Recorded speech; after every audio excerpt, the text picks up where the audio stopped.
शेख साहब मेरा सवाल इस तरह है कि तरावी जिस तरह से दो दो रकात पढ़ते हैं, लेकिन अगर किसी ने एक इस्लाम पर 4 रकात पढ़ी, तो क्या शेख उसको सजदा सो करना है या नहीं? और क्या ये तरीका शेख सही है कि नहीं? देखिए, अल्लाह के नबी सल्लल्लाहु अलैहि वसल्लम की एक हदीस है कि सलातुल लैल मसना मसना, और ये हदीस रात में क़यामुल लैल या नफली जो दूसरी नवाफिल मुतलका पढ़ी जाती हैं उनके बारे में हदीस है। तो नबवी तरीका ये बताया गया कि रात की नमाजें दो दो रकात करके पढ़ो। लेकिन सवाल ये है कि क्या ये जो हदीस है कि दो दो रकात करके पढ़ो, क्या ये वजूब के लिए है कि अगर आपने दो दो रकात करके नहीं पढ़ी तो आपकी नमाज नहीं होगी, या आपने कोई गलत काम किया? नहीं, ये वजूब के लिए नहीं है, ये अफजलियत के लिए है। इसकी दलील क्या है कि ये वजूब के लिए नहीं है?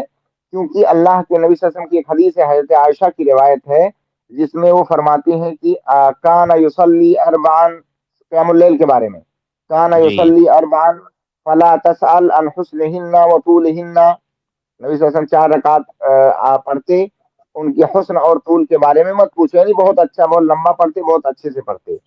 तो इस रिवायत से बहुत सारे उलमा ने इस्तेदलाल किया है कि यहाँ पर आयशा रजी अल्लाह तआला अन्हा ने 4 रकात का एक साथ जिक्र किया, गोया कि 4 रकात पढ़ना भी जायज है।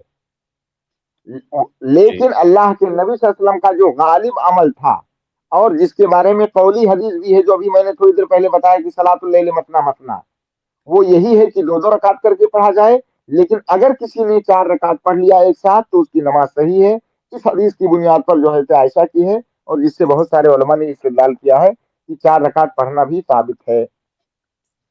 जी जी अब्दुल शेख रशीद भाई। ये मिसाल अगर 4 रकात पढ़ेंगे तो उसमें 2 रकात में तशहुद करना है कि नहीं? और अगर तशहुद भूल गए 2 रकात में, तो फिर सजदे सो करना है कि नहीं? और अगर सजदे सो भी भूल गए उसमें, फिर क्या करना है शेख? इसके बारे में थोड़ा अगर समझिए। अगर 4 रकात पढ़ रहे हैं तो तशहुद करना है, और अगर आप भूल गए तो सजदे सो करना है।